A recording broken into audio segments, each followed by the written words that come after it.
அதாவது அவங்க கம்யூனிஸ்ட் கட்சிகளும் ஆட்சியில பங்கு கேட்கறாங்கன்னு அவங்க பாட்டு சொல்லிட்டு போறாங்க. நாங்க கேட்கல, காங்கிரஸையும் பார்த்து கேட்க கூடாதுன்னு சொல்லிட்டு இருக்கோம் என்பதெல்லாம் அவங்க பார்க்கல போட்டிருக்கு பாவம். ஒண்ணு.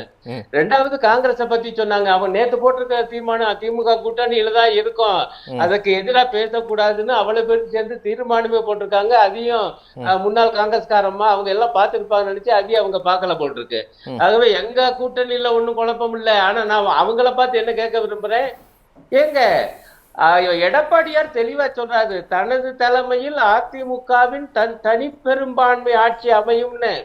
அப்படியே பாஜக சொல்ல மாட்டேங்குது. நீங்க கூட இப்ப பேசும்போது கூட பாஜக சார்பா பேசுகிற விஜயதாரணி சகோதரி அந்த மாதிரி சொல்ல மாட்டேங்கிறாங்களே.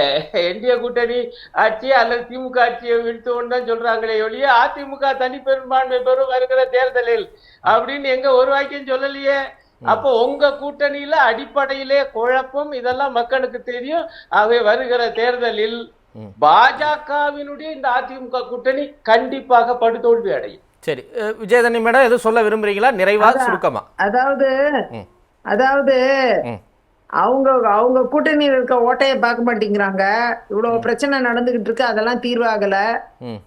அதிமுக தலைமையிலான கூட்டணின்னு சொல்லும் பொழுதே நீங்க நல்லா தெளிவா புரிஞ்சுக்கணும். அதிமுக தனி பெரும்பான்மை அடைமையானா நிச்சயமா அவங்கதான் ஆட்சி அமைப்பாங்க, அதுல மாற்று கருத்தே கிடையாது.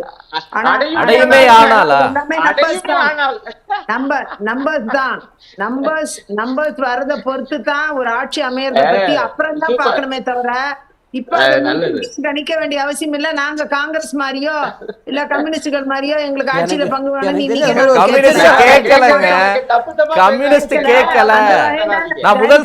நான் பேசும்போது இங்க தூரத்துல இருந்து பேசுறேன் இல்லங்க. அதுக்காக நீங்க தவறான தகவல் சொல்லக்கூடாதுல்ல விஜயதரணி. கம்யூனிஸ்ட் ஆட்சியில் பங்கு கேட்கவில்லை எனக்கு கேட்காதுங்க, கேட்காது. இல்ல கம்யூனிஸ்ட் ஆட்சியில் பங்கு கேட்கவில்லை அப்படிங்கறத உறுதிப்படுத்திட்டாங்க. பங்கு கேட்கலாம், ரொம்ப சந்தோஷம். அப்படியே அடிமையாவே இருங்க.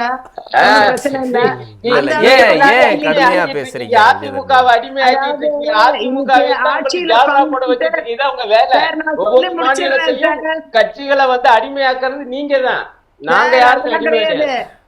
சொல்லி முடிச்சிடுறேன். அந்த அளவுல பயன்படுத்தினீங்கன்னா நான் திருப்பி கொடுப்பேன். சார், ஆட்சியில பங்கு, நீ ஆட்சியில பங்கு இதெல்லாம் கேட்க வேண்டிய நேரம் எலெக்ஷன் முடிஞ்ச பிறகு இப்ப கிடையாது. அதனால அத முன்னக்கூட்டியே கேக்குறாங்க, உங்க கூட்டணியில முன்னக்கூட்டியே கேக்குறாங்க. அதனால ஆனா இங்க அந்த மாதிரிலாம் கிடையாது. இங்க எல்லாம் முடிஞ்ச பிறகு எலெக்ஷன் முடிஞ்ச பிறகு ரொம்ப ரொம்ப தெளிவா இருக்கும். அந்த விஷயத்துல நாங்க ரொம்ப தெளிவா இருக்கோம். அதனால எலெக்ஷனுக்கு முன்னாடி அதெல்லாம் பேச வேண்டிய அவசியம் இல்ல.